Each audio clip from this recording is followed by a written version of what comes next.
So when you think about the mighty Mississippi, why do you want more folks to pay attention to the natural wonders around them? I think our big rivers are kind of fundamentally misunderstood. I think a lot of us look at those big rivers and we see a great way to move barges, but we don't see much beyond that.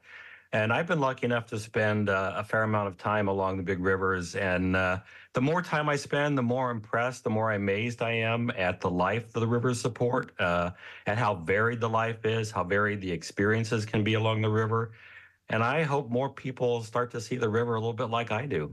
Awesome. And you wrote a book about it called The Wild Mississippi. So when you think about wild as a word, it's not always a positive word, but what are you showing people in this book?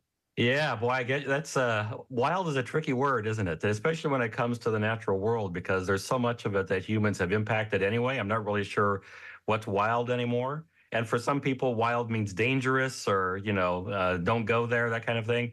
For me, I think wild are just kind of those parts of the river that aren't as engineered, that still support life, that can more or less function as independent ecosystems and take care of themselves.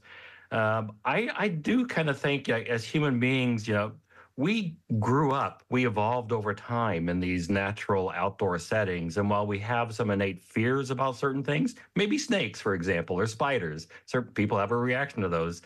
There's also something about being in those spaces, I think, that makes us feel connected and calming. So that wildness is really, in a way, kind of getting back to our roots, I think. People along the rivers that you're talking about in this book, who are the most fun folks? Well, besides the people in Mississippi? Yeah. I think river people in general are just a lot of fun. Like we tend to be a pretty laid back folks, and we kind of operate on our own time schedules. There's old jokes about river time. It could be an hour, it could be 3 hours, it could start at 1, it could start at 3. Just kind of depends on what the conditions are and what we feel like doing. So I do think, like, for folks who really live along the river and spend a lot of time on the river, whether it's in Minnesota or Mississippi, there's a certain lifestyle, a certain demeanor that comes with being a person who lives along the river. So I have not met any bad river people yet. All that you've seen since you've been exploring, what place really caught your eye that was not what you expected it to be? I think one of the biggest surprises to me, a few years ago, I had the chance to go on a canoe trip with John Ruskey and the Quapaw Canoe Company, who are based in Clarksdale, Mississippi. And I had never spent much time along the lower Mississippi, south of St. Louis, really. I hadn't spent a lot of time on the river, especially. I was just blown away by a couple of things. One was the immense size of the river, sitting in a canoe on that big river. And I think the first time we went was kind of spring, so the river was a little high yet. It just felt like I was riding this enormous, powerful force in this canoe.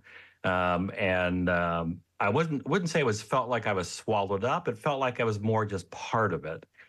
And then I was impressed by how much wildlife there was in that area. Because again, I kind of had this idea in my head that because of the way we've leveed the river, especially the southern part of the river, I wasn't sure there would be much wildlife or what to expect from being outdoors along the river. But between the levees, it's still a very vibrant outdoor place. And I loved every minute of being out there. So now when people check out your book, where can they find it? When is it coming out? All the things. And where do you want them to connect with you on social media? So it's available for pre-order right now in all the usual places. So you could go to your favorite local independent bookstore, for example, and pre-order if you wanted to, or you can go online to the usual marketplaces. It officially releases on May 21.